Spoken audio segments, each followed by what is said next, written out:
बदसूरत बत्तख की कहानी। गर्मियों के दिन थे। शाम के समय एक बत्तख झील के पास ही पेड़ के नीचे अपने अंडे देने के लिए अच्छी जगह ढूंढी थी। उसने वहां पर 5 अंडे दिए। उसने देखा कि उसके 5 अंडों में से एक अंडा सबसे बहुत अलग था, जिसे देखकर वह परेशान रहने लगी। उसने अंडों से बच्चे के बाहर आने तक का इंतजार किया। फिर एक सुबह उसके 4 अंडों में से उसके 4 नन्हे बच्चे बाहर आ गए। वो सभी बहुत सुंदर और प्यारे थे, लेकिन उसके 5वें अंडे से अभी तक बच्चा बाहर नहीं आया था। बत्तख ने कहा कि यह 5वें अंडे का बच्चा उसका सबसे सुंदर बच्चा होगा, तभी वह बाहर आने में इतना ज़्यादा समय ले रहे हैं। एक सुबह वह 5वां अंडा भी फूट गया। उसमें से एक बदसूरत बत्तख का बच्चा निकला। बत्तख का यह बच्चे अपने बाकी के चारों भाई बहनों से बहुत बड़ा और बदसूरत था। यह देखकर बत्तख माँ बहुत उदास हो गई। उसे उम्मीद थी कि शायद कुछ दिनों बाद वह बदसूरत बत्तख भी अपने भाई बहनों की तरह सुंदर हो जाएगा। कई दिन बीत जाने के बाद भी वह बत्तख बदसूरत ही रहा। बदसूरत होने की वजह से उसके सारे भाई बहन उसका मजाक भी उड़ाते थे और कोई भी उसके साथ नहीं खेलता था। वह बदसूरत बत्तख का बच्चा बहुत उदास रहने लगा। एक दिन झील में अपनी परछाई देखते हुए वह बदसूरत बत्तख का बच्चा सोचने लगा कि अगर उसने अपने परिवार को छोड़ दिया तो वो सारे बहुत खुश हो जाएं। वह किसी दूसरे जंगल में चला जाएगा। यही सोचकर वह किसी घने जंगल में चला गया। जल्द ही सर्दियों के दिन आ गए। हर तरफ बर्फ की बारिश हो रही थी।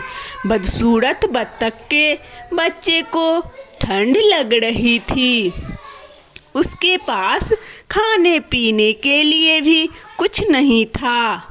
वहां से वह एक बत्तख के परिवार के पास गया। उन्होंने उसे भगा दिया। फिर वो एक मुर्गी के घर गया। मुर्गी ने भी उसे चोंच मारकर भगा दिया। उसी रास्ते में उसे एक कुत्ते ने देखा, लेकिन कुत्ता भी उसे छोड़कर चला गया। बदसूरत बत्तख उदास मन से सोचने लगा कि वह इतना बदसूरत है कि कुत्ता भी उसे नहीं खाना चाहता है। उदास होकर वह बदसूरत बत्तख का बच्चा फिर से जंगल जाने लगा। रास्ते में उसे एक किसान दिखाई दिया। वह किसान उस बदसूरत बत्तख को अपने घर ले गया। वहां पर उसे एक बिल्ली परेशान करने लगी, तो वह वहां से भी भाग गया और फिर से एक जंगल में रहने लगा। कुछ ही दिनों में बसंत का मौसम आ गया। अब वह बदसूरत बत्तख भी काफी बड़ा हो गया था। एक दिन वह एक नदी के किनारे टहल रहा था। वहां पर उसने एक सुंदर राजहंसी को देखा, जिससे उसे प्यार हो गया। लेकिन फिर उसे लगा कि वह एक बदसूरत बत्तख है, इसीलिए उसे वह राजहंसी कभी नहीं मिलेगी। शर्म से उसने अपना सिर झुका लिया। तभी उसने नदी के पानी में अपनी परछाई देखी और वह हैरान हो गया। उसने देखा अब वह बहुत बड़ा हो गया है और एक सुंदर राजहंस में बदल गया है। उसे यह एहसास हो गया कि वह एक हंस है। तभी अपने बाकी के बत्तख भाई बहनों से काफी अलग था। जल्द ही उस बदसूरत बत्तख से राजहंस बने। उस हंस ने हंसनी से शादी कर ली और दोनों खुशी खुशी रहने लगे। कहानी से सीख, सही समय आने पर हर कोई अपनी सही पहचान कर सकता है। तभी वह अपने गुणों को पहचान कर अपने दुखों को दूर कर सकता है।